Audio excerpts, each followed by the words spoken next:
Why do you think that so many of us, though, have completely disregarded it? Because I agree with you. I think more doctors, real doctors, those ologists that you talked about, should be prescribing. You should be journaling. You should be meditating.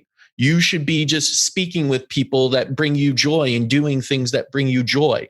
And I don't hear none of them, basically. Maybe a few here and there that are outcasts in their kind of field. Well, that's the thing, yeah. Are saying that.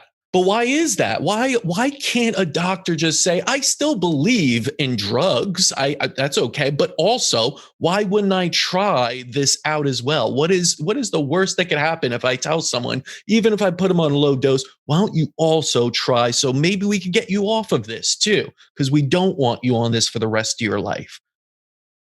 There are some doctors like that.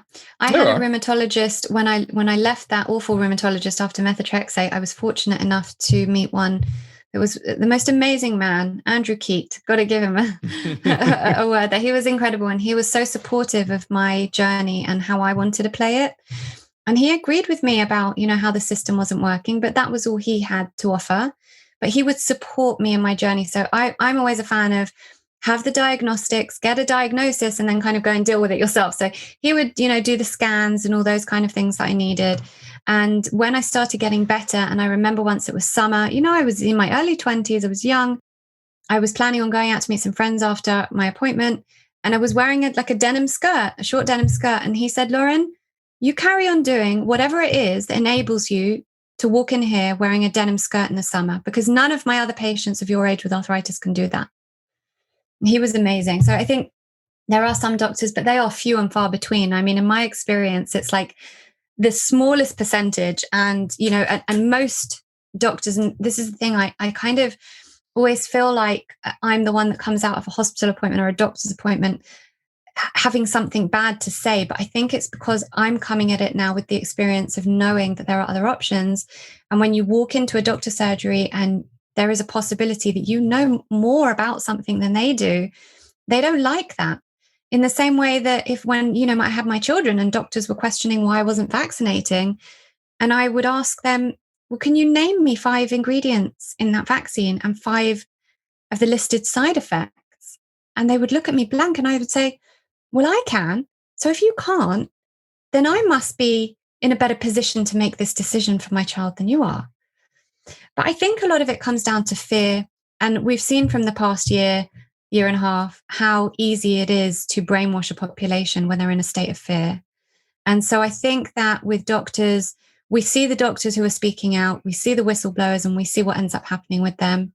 And so most doctors are scared to go down that rabbit hole. And I also think there is an element of believing that they have been to medical school. They are as high as it comes now. No one is above them in terms of what they know and their knowledge.